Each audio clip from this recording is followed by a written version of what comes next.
उनके पढ़ी हुई चीज़ों से संबंधित पुनरावृत्ति प्रश्न के माध्यम से किस प्रकार से हम विषय वस्तु को पढ़ाना प्रारंभ करते हैं और किस प्रकार से प्रश्न बनाते हैं, किस प्रकार से प्रस्तावना कौशल को हम लोग विकसित करते हुए पाठ्य योजना में प्रस्तुत करते हैं।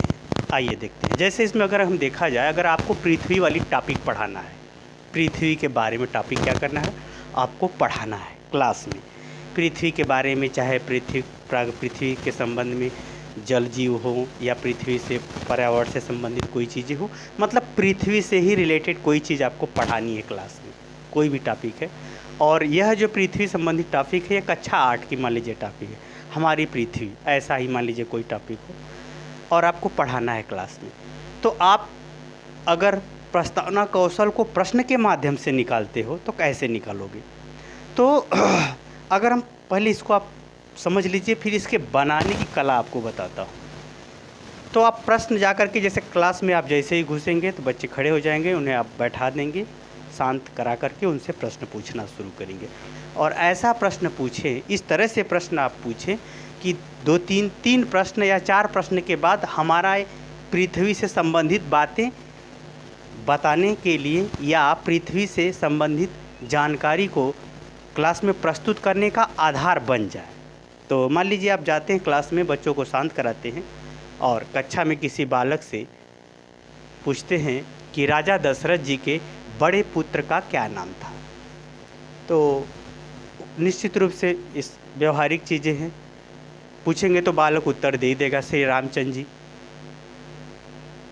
सिंपल सी बात है, राजा दशरथ जी के सबसे बड़े पुत्र का नाम क्या है? राम, श्री रामचंद्र जी। रामचंद्र जी बता देगा, आराम से बता देगा, कक्षा 8 की बात है। फिर आप प्रश्न करेंगे उससे, श्री रामचंद्र जी को क्या मानते हैं लोग, या श्री रामचंद्र जी को क्या मानते हो? तो निश्चित रूप से सभी लोग जानते हैं कि उनकी ईश्वर के रूप में पूजा होती है, भगवान के रूप में पूजा होती है। उत्तर ये भी मिलेगा। तो फिर इस छात्र को भी जो भी बदल के प्रश्न पूछना है, तो उस छात्र को आप गुड, अच्छा है, बैठ जाओ, उसको बैठा करके फिर तीसरे किसी छात्र से आप पूछेंगे, ईश्वर ने किसको बनाया है? ईश्वर ने किसको बनाया है? तो निश्चित रूप से उत्तर आएगा कि सारे संसार को बनाया है, हम सभी को बनाया है। हम सभी भी आ सकता है, संसार भी आ सकता है। ईश्वर ने किसको बनाया है? हम सभी को बनाया है या हम संसार को बनाया है? फिर उस लड़के को बोलिए बहुत अच्छा, उसको बैठा दो। फिर उसके बाद आप प्रश्न करोगे कि हम सभी को, अगर हम सभी आता है तो हम सभी से प्रश्न बना देंगे, संसार आता है तो संसार से, कि संसार के लोगों का जीवन किस ग्रह पर है? तो निश्चित रूप से उत्तर आ जाएगा पृथ्वी पर। जैसे ही उत्तर आ गया पृथ्वी पर, अब यहाँ को हमको तो पढ़ाना ही था, तो अब हमारा प्रकरण निकल गया, प्रश्न के माध्यम से हमारा प्रस्तावना आ गई कि हमको पृथ्वी के बारे में पढ़ाना है। अब आपको एक ऐसा प्रश्न बनाना है कि जिस पर बच्चों को पृथ्वी के विषय में जानने के लिए जिज्ञासा या एक प्रकार से ध्यान उत्पन्न हो जाए।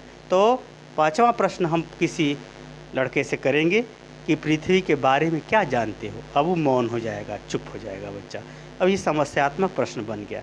अब यहाँ से अध्यापक कहना शुरू करेगा कि आज हम लोग पृथ्वी के विषय में अध्ययन करेंगे, यह बोलते हुए अपने टॉपिक को पढ़ाना शुरू कर देगा। आइए इस प्रश्न को ध्यान से देखते हैं। अभी तो आपने मैं सिंपल वे में देखा कि राजा दशरथ जी के बड़े पुत्र का क्या नाम था? श्री राम। श्री रामचंद्र जी को क्या मानते हैं? भगवान। ईश्वर ने या भगवान ने किसको बनाया? हम सभी को बनाया, संसार को बनाया। हम सभी लोगों का जीवन किस ग्रह पर है? पृथ्वी पर है। और पृथ्वी के बारे में क्या जानते हो? मौन समस्यात्मक प्रश्न। अब देखिए ध्यान क्या देना है इसमें। देखिए जो पहले प्रश्न का जो उत्तर है, पहले प्रश्न का क्या है, जो उत्तर है वह दूसरे में प्रश्न बन जाता है। देखिए पहले प्रश्न में जहाँ श्री रामचंद्र जी उत्तर हैं, वहाँ दूसरे प्रश्न में श्री रामचंद्र जी प्रश्न बन गए। श्री रामचंद्र जी क्या बन गए? प्रश्न बन गए कि श्री रामचंद्र जी को क्या मानते हो। यहाँ देखिए जहाँ पहले वाले प्रश्न में श्री रामचंद्र जी उत्तर हैं, वहीं दूसरे वाले प्रश्न में श्री रामचंद्र जी प्रश्न बन गए। अब दूसरे वाले प्रश्न का जो उत्तर है, श्री रामचंद्र जी को क्या मानते हो? भगवान या ईश्वर, यह जो उत्तर है, दूसरे वाले प्रश्न का जो उत्तर है तीसरे वाले में प्रश्न बन जाता है। यानी उत्तर प्रश्न बन गया, उत्तर प्रश्न बन गया, उत्तर प्रश्न बन गया। यानी पहले वाले प्रश्न का जो उत्तर है वह दूसरे वाले में प्रश्न बन गया, दूसरे वाले प्रश्न में जो उत्तर है वह तीसरे वाले में प्रश्न बन गया, जो तीसरे वाले का उत्तर है वह चौथे वाले के लिए प्रश्न बन गया, चौथा वाला जो उत्तर है वह पांचवें वाले के लिए प्रश्न बन गया। यानी ऐसे प्रश्न उत्तर, फिर यही उत्तर क्या बन जा रहा है, प्रश्न, फिर जो उत्तर आया वही उत्तर अगले के लिए क्या बन जा रहा है, प्रश्न। तो यानी इस टाइप का ये चलता रहता है। पहले वाले प्रश्न का जो उत्तर होगा वह दूसरे में आके प्रश्न बन जाएगा, दूसरे वाले प्रश्न का जो उत्तर होगा वह तीसरे वाले के लिए आकर के क्या बन जाएगा, प्रश्न बन जाएगा। इस प्रकार से यह प्रक्रिया चलती रहती है।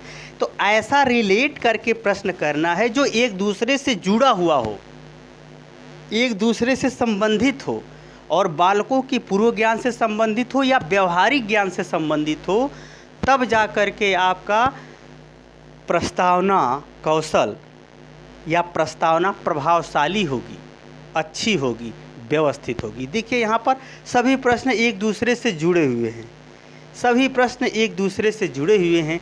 एक प्रश्न का उत्तर, जो पहले वाले प्रश्न का उत्तर है वही उत्तर दूसरे वाले के लिए प्रश्न बन गया है, जो दूसरे वाले प्रश्न का उत्तर है वह तीसरे वाले में प्रश्न बन गया, जो तीसरे वाले प्रश्न में उत्तर है वह चौथे वाले में क्या बन गया, प्रश्न बन गया।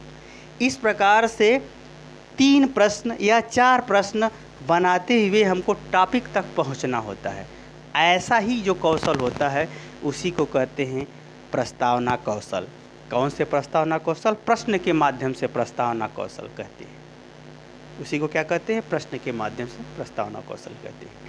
तो इस प्रकार से आपको रिलेट करके हर टॉपिक का अलग अलग बनाना पड़ेगा।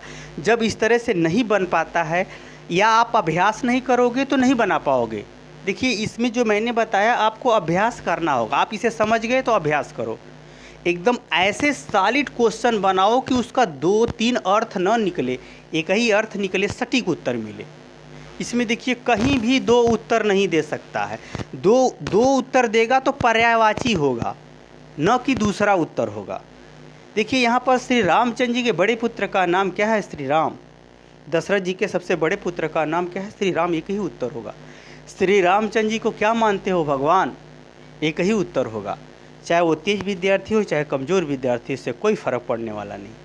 तो सामान्य रूप से जो प्रश्न के माध्यम से प्रस्तावना कौशल का विकास किया जाता है, उस प्रस्तावना कौशल को इसी प्रकार से प्रश्नों के माध्यम से एक दूसरे से जोड़ करके हम उस टॉपिक तक, अपने प्रकरण तक पहुंचने का प्रयास करते हैं। तो आप समझ गए होंगे कि किस तरह से एक दूसरे से रिलेटेड है। अब यहाँ जैसे ही आपका टॉपिक आ गया, बस इसी के बाद आप ऐसा समस्यात्मक प्रश्न बनाइए कि पूरे क्लास के बच्चे मौन हो जाएं, चुप हो जाएं, या ध्यान देने लगें कि नहीं हाँ इस टॉपिक के विषय में पढ़ना चाहिए। तब वो ध्यान देगा तो आप पढ़ाना शुरू करेंगे। अब उसी तरह से मान लीजिए सूर्य ग्रह के बारे में आपको पढ़ाना है। किसके बारे में? ग्रह के बारे में पढ़ाना है।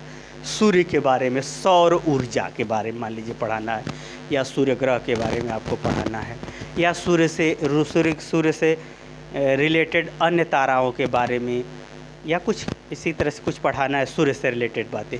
तो अब इसको कैसे निकालोगे? अब इसको कैसे निकाला जाए?